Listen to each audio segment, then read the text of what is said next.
الحمد لله نحمده ونستعينه ونستغفره ونؤمن به ونتوكل عليه ونعوذ بالله من شرور أنفسنا ومن سيئات أعمالنا من يهده الله فلا مضل له ومن يضلل فلا هادي له ونشهد أن لا إله إلا الله وحده لا شريك له ونشهد أن محمدًا عبده ورسوله أما بعد فأعوذ بالله من الشيطان الرجيم بسم الله الرحمن الرحيم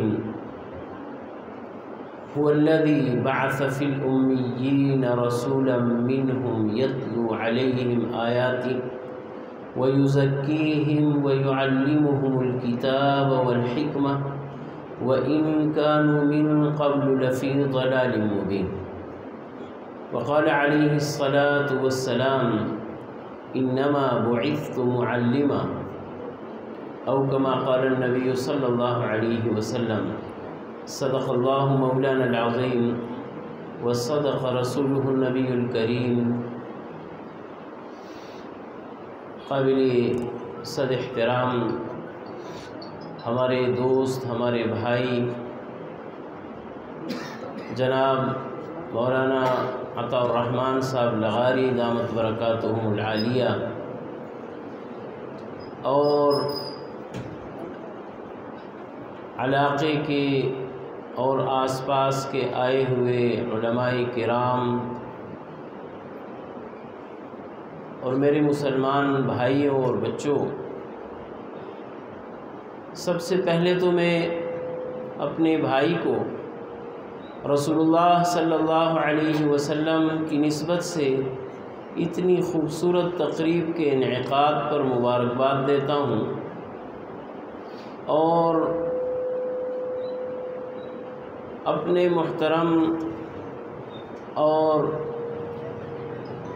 جامعہ اسلامیہ کے ذمہ دار اور محتمم حضرت مولانا قاری ڈاکٹر عتیق الرحمن صاحب دامت برکاتہم العالیہ کی طرف سے ان کو سلام بھی پیش کرتا ہوں کہ انہوں نے ابھی بھی کچھ لمحے پہلے میں نے یہاں سے ان کو یہاں کی لوکیشن بھیجی اور اشتہار بھیجا تو انہوں نے وہاں کہیں سفر پہ ہے وہاں سے اپنے بتایا اور ساتھ میں کہا کہ حضرت مولانا سے میرا سلام کہیں۔ تو اللہ تبارک و تعالی اکابر کا، بڑوں کا آپس میں اس طرح کے تعلق اور محبتوں کو مزید ترقیاں نصیب فرمائے۔ سچی بات یہ ہے کہ مجھے تو رہ کر کے ان بچوں کی اس گفتگو اور اس انداز نے میرے ذہن کو ابھی تک اپنے ساتھ رکھا ہے کہ یہ بچے اگر اپنے اس معمولی عمر میں، چھوٹی عمر میں اللہ تبارک و تعالیٰ کے دین کے ساتھ اپنے اس لگاؤ اور جذبے کے ساتھ جوان ہوتے ہیں تو ایک تو عربی شاعر کا وہ شعر جس میں وہ کہتا ہے وَإِذَا رَأَيْتَ مِنَ الْهِلَالِ نُمُوَّهُ، جب تم پہلے دوسرے دن کی چاند کو دیکھتے ہو کہ وہ تیسرے دن تھوڑا سا بڑا ہوا ہوتا ہے، تو اس کی یہ نشوونما تمہیں اس بات کی خبر دیتی ہے فَعْلَمْ بِأَنْ سَيَصِيرُ بَدْرًا كَامِلًا، کہ آنے والے دن اس کے بدر کامل ہونے کے ہیں۔ تو ہمارے یہی بچے ہمارے مستقبل ہیں اور انہی بچوں سے انشاءاللہ اللہ تبارک و تعالیٰ اپنے دین کے لیے مبلغ اٹھائیں گے، دین کے علم بردار اٹھائیں گے، دین کی آواز بلند کرنے والے اٹھائیں گے۔ میں ان کے اساتذہ کرام کو اور خصوصاً اپنے بھائی مولانا عطا الرحمن لغاری صاحب کو اس بات پر ایک بار پھر مبارکباد دیتا ہوں کہ ان کے بچوں نے بڑی محنت کی ہے ماشاءاللہ۔ سامعین گرامی، حضور اکرم صلی اللہ علیہ وسلم کی سیرت کی نسبت سے یہ پروگرام ہے اور وقت بھی کافی ہو چکا ہے۔ رسول اللہ صلی اللہ علیہ وسلم کی حیات طیبہ کے مختلف پہلوؤں کو آپ کے سامنے علماء کرام نے اپنے خوبصورت انداز سے خوب اجاگر فرمایا۔ میں اس موقع پر نبی علیہ السلام کی رسالت کی آمد کا جو ابتدائی موقع ہے اس کا تھوڑا سا تذکرہ کرنا چاہوں گا۔ صحیح بخاری میں یہ روایت موجود ہے کہ حضور علیہ السلام فرماتے ہیں کہ مجھے خلوت اچھی لگنے لگی اور اس ماحول سے مجھے وحشت ہوتی تھی جہاں بت پرستی چلتی تھی، اس لیے میں خلوت کی تلاش میں تھا۔ عام آپ نے علماء کرام سے بارہا سنی ہے یہ بات اور کتابوں میں بھی پڑھی ہوگی کہ نبی علیہ السلام غار حرا تشریف لے جاتے تھے، اور سیرت نگاروں نے یہ لکھا ہے، محدثین اس بات کی وضاحت کرتے ہیں کہ آپ علیہ السلام کا غار حرا میں جانا دراصل دین ابراہیمی کے تصور کے مطابق اعتکاف کی ایک صورت تھی، جس کے لیے آپ وہاں تشریف فرما ہوتے تھے۔ لیکن ایک چیز جو آج آپ حضرات کے خصوصاً میرے نوجوان ساتھی اور جو عام مسلمان ہیں ان کے علم میں لانا چاہتا ہوں، سیرت کی کتابوں میں بھی یہ بات درج ہے اور امام قرطبی رحمۃ اللہ علیہ نے احکام القرآن میں بھی سورہ بقرہ میں کسی آیت کے ذیل میں یہ روایت درج فرمائی ہے۔ فرماتے ہیں رسول اللہ صلی اللہ علیہ وسلم نے فرمایا کہ جب میں خلوت کی تلاش میں نکلا تو فاران کی یہ چوٹی جس کو بعد میں جبل نور کہا جانے لگا اور جس کے اندر غار حرا واقع ہے، اس سے پہلے میں ایک اور پہاڑ پر جانے لگا جس کا نام سبیر ہے، سبیر سا با یا را۔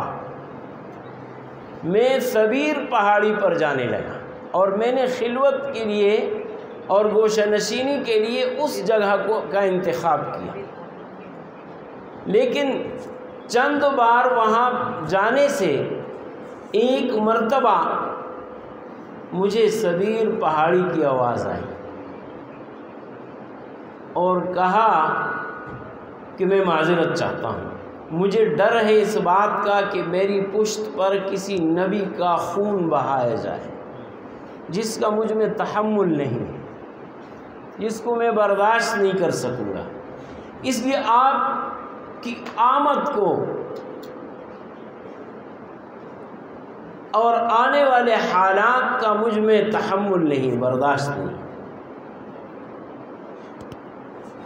إِنَّ عَرَضْنَا الْأَمَانَةَ عَلَى السَّمَاوَاتِ وَالْأَرْضِ وَالْجِبَالِ فَأَبَيْنَا أَن يَحْمِلْنَهَا۔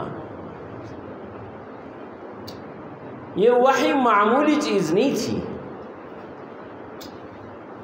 یہ ایک بہت بڑی ذمہ داری اور بہت بڑی امانت تھی، اور کیوں نہ ہوتی، وحی کا اتنا بڑا مقام اور رتبہ کیوں نہ ہوتا کہ اس وحی ہی کی برکت سے تو اللہ نے زمانوں کے اندر لکیر کھینچی ہے۔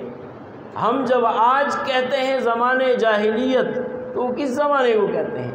جب تک وحی نہیں آئی تھی۔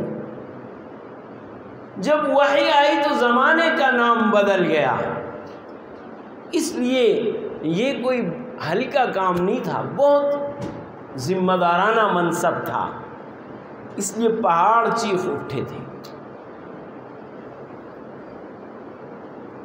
سیرت کی کتابوں میں ایک جملہ لکھا ہے اور جو علماء کرام تشریف فرما ہے،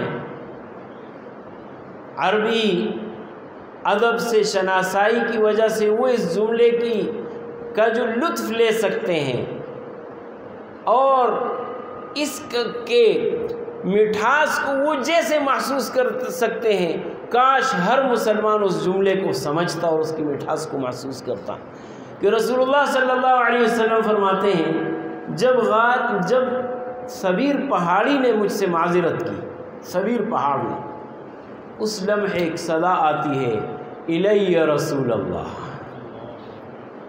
رسول اللہ میری گود حاضر ہے۔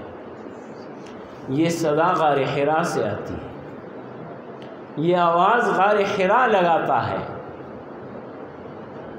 کہ میں سہ لوں گا، آپ یہاں تشریف لیں، میں برداشت کروں۔ میرے محترم دوستو، دین اسلام کا یہ پیغام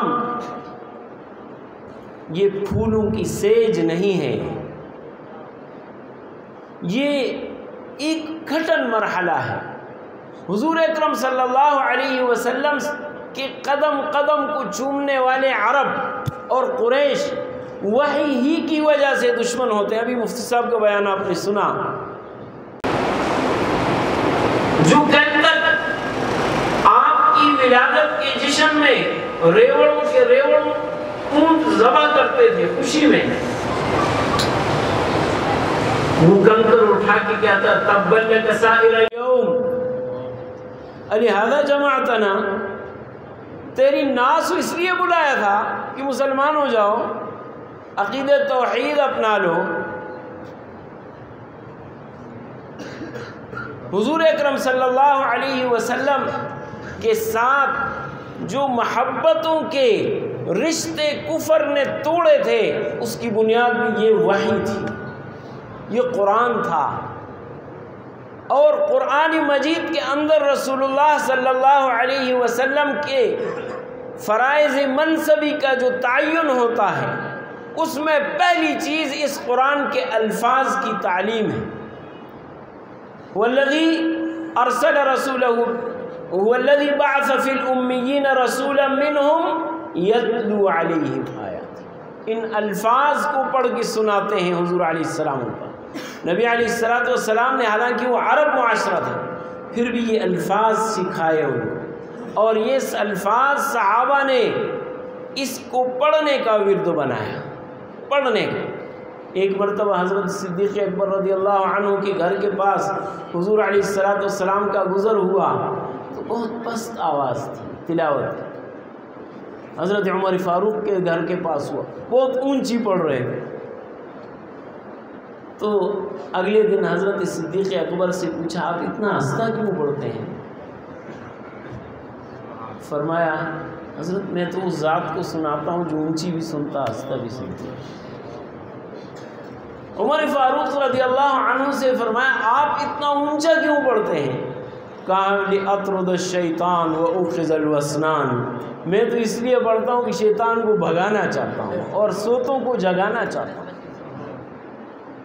حضور علیہ السلام نے ان کے پڑھنے میں اعتدال کیا اور فرمایا دونوں درمیانی آواز سے پڑھو۔ حضرت ابو موسیٰ اشعری رضی اللہ عنہ کے خیمے کے پاس گزر ہوتا حضور علیہ السلام کا۔ صبح حضرت ابو موسیٰ اشعری رضی اللہ عنہ سے فرمایا، میں رات آپ کی تلاوت سن رہا تھا، لقد اعطیت مزمارا من مزامیر آل داود، تیری خوش الحانی میں تو حضرت داؤد علیہ السلام کی یاد تازہ ہو جاتی ہے۔ یسبحن معه الجبال والطیر، جن کے ساتھ پرندے بھی پڑھتے تھے، حضرت داؤد علیہ السلام کے ساتھ پہاڑ بھی پڑھتے تھے۔ فرمایا وہ جھلک نظر آئی۔ حضرت ابو موسیٰ اشعری رضی اللہ عنہ نے جو بات فرمائی وہ بڑی خوبصورت۔ فرمایا، رسول اللہ مجھے تو پتہ نہیں تھا آپ سن رہے ہیں، اگر مجھے پتا ہوتا آپ سن رہے ہیں لَحَبَّرْتُهُ لَكَ تَحْبِيرًا، میں اور خوبصورت کر کے پڑھتا، اور خوبصورت کر کے پڑھتا۔ گویا حضور علیہ السلام نے یہ قرآن پڑھایا بھی اور امت کو پڑھنے کا عادی بھی بنایا، اس لیے اپنے گھروں کو قرآن سے خالی مت فرمائے۔ یہ نبی علیہ السلام کی اس سیرت اور اس ہدایت کا حصہ ہے۔ ہمارے گھروں سے قرآن پڑھنے کی آواز آنی چاہیے، ہمارے بچوں کی زبانوں پر قرآن کا تلفظ درست ہونا چاہیے، بچپنے سے درست ہونا چاہیے۔ نبی علیہ السلام کا منصب معلم کا منصب تھا، لیکن غور کی بات یہ ہے، آج میرا اندازہ یہ ہے کہ کئی ہمارے بھائیوں نے سبیر پہاڑ کا نام پہلی بار سنا، علماء کرام جانتے ہوں گے، پہلی بار سنا ہوگا کئی بھائی، لیکن غار حرا کو ہر مسلمان جانتا، بچہ بھی جانتا، جوان بھی جانتا، بوڑھا بھی جانتا، مرد بھی جانتا، عورت بھی جانتی۔ یہ فرق کیوں آیا؟ یہ فرق اس لیے آیا کہ حرا نے قرآن کو سینے سے لگایا اور خبیر نے معذرت کی۔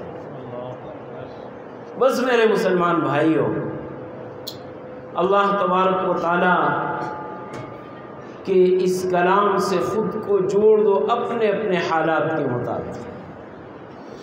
کوئی طالب بن جاؤ، کوئی معلم بن جاؤ، کوئی خادم بن جاؤ، کوئی اس کے حق میں آواز لگانے والا بن جاؤ، اپنی اپنی توانائیوں کو قرآن کے پڑھنے میں ڈال دو، اللہ تبارک و تعالیٰ تمہارا نام غار حرا کی طرح روشن فرما دے گا۔ اور اگر خدا نخواستہ ہم نے حالات کے جبر کے سامنے گھٹنے ٹیک دیے اور کہا کہ تحمل نہیں ہے، تقاضے بدل گئے ہیں، پالیسیاں بدل گئی ہیں، اس لیے نہ اپنے بچوں کو مدارس میں بھیج سکتے ہیں، نہ مدارس کے ساتھ دست تعاون بڑھا سکتے ہیں، تو اللہ تبارک و تعالی ہمیں بھی صبیر بنانے میں دیر نہیں لگائے گا۔ ہمارا نام و نشان مٹ جائے گا، ہماری داستان تک نہ ہوگی داستانوں میں۔ اس لیے ضرورت اس بات کی ہے، سیرت مصطفیٰ صلی اللہ علیہ وسلم کے عنوان سے اس کانفرنس اور اس تقریب کا میں سمجھتا ہوں یہ ایک تقاضا ہے ہم سب سے کہ رسول اللہ صلی اللہ علیہ وسلم کے اس مشن کے ساتھ ہم پوری طرح سے اپنی وابستگی ظاہر فرمائیں، اور آج سے ہم نیت کریں کہ ہم اللہ کے کلام کے ساتھ اجنبیانہ رشتہ نہیں جوڑیں گے، ہم دوستانہ رشتہ جوڑیں گے۔ وآخر دعوانا الحمدللہ رب العالمین۔ تو آپ فرمانے آپ کرنے دعا کیجیے۔ الحمدللہ رب العالمین والصلاة والسلام على رسوله محمد وآله وأصحابه أجمعين۔ اللهم ربنا آتنا في الدنيا حسنة وفي الآخرة حسنة وقنا عذاب النار۔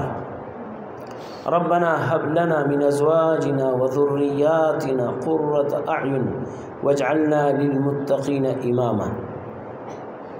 اللهم اهدنا فيمن هديت وعافنا فيمن عافيت وتولنا فيمن توليت وبارك لنا فيما أعطيت وقنا شر ما قضيت فإنك تقضي ولا يقضى عليك إنه لا يذل من واليت ولا يعز من عاديت تباركت ربنا وتعاليت نستغفرك ونتوب إليك نستغفرك ونتوب إليك نستغفرك ونتوب إليك اللهم ارحمنا بالقرآن العظيم واجعله لنا إماما ونورا وهدى ورحمة اللهم ذكرنا منه ما نسينا وعلمنا منه ما جهلنا وارزقنا تلاوته آناء الليل وآناء النهار واجعله لنا حجة يا رب العالمين اللهم إنا نسألك موجبات رحمتك وعزائم مغفرتك والغنيمة من كل بر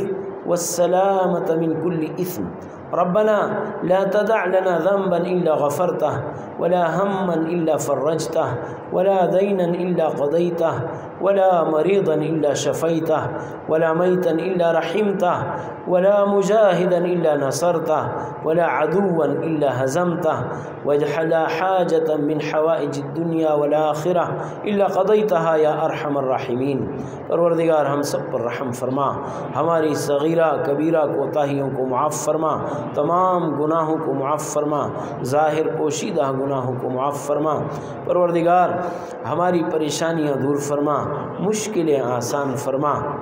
اے اللہ ہم میں سے جو بیمار ہیں صحت کامل نصیب فرما، جو یہاں مجلس میں ہیں، گھروں میں ہیں، اسپتالوں میں، پروردگار تمام بیماروں کو شفاء کامل نصیب فرما۔ اے اللہ جتنے مسلمان دنیا سے رخصت ہو گئے اے اللہ سب کی بخشش فرما، سب کے درجات کو بلند فرما۔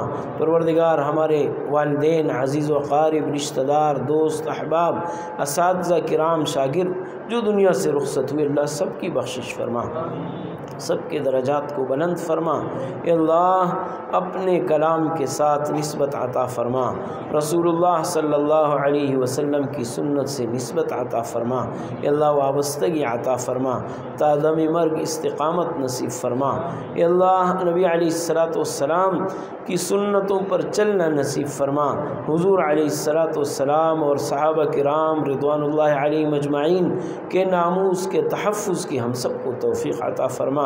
پروردگار جتنے دینی ادارے اور دینی مراکز ہیں ان کی حفاظت فرما۔ اللہ ہمارے اس بھائی اور ساتھی مولانا عطا الرحمن صاحب لغاری نے جو یہاں یہ ایک دینی ادارہ قائم کیا ہے، ایک گلشن قائم کی ہے، اے اللہ تو اپنے فضل و کرم کی رحمتوں سے اللہ اس کی آبیاری فرما۔ اے اللہ دین دگنی رات چگنی ترقی عطا فرما۔ اے اللہ دین کے اعلیٰ مراکز میں سے اس کو ایک اعلیٰ مرکز بنا دے۔ پروردگار اس کے خیر کو اس علاقے میں عام فرما دے۔ اے اللہ شر سے علاقے کو محفوظ فرما دے، مسلمانوں کو محفوظ فرما دے۔ اللہ علاقے کے شر سے مدارس کو محفوظ فرما، مدارس کے شر سے علاقوں کو محفوظ فرما۔ اللہ خیر کی ہوائیں چلا دے، اللہ محبت اور الفت کی ہوائیں چلا دے، اللہ امن اور آشتی کی ہوائیں چلا دے۔ پروردگارہ وقت موت پر کلمہ لا الہ الا اللہ محمد الرسول اللہ کا نصیب فرما دے۔ وصلی اللہ تعالی علی خیر خلقہ محمد وآلہ واصحابہ اجمعین برحمتہ۔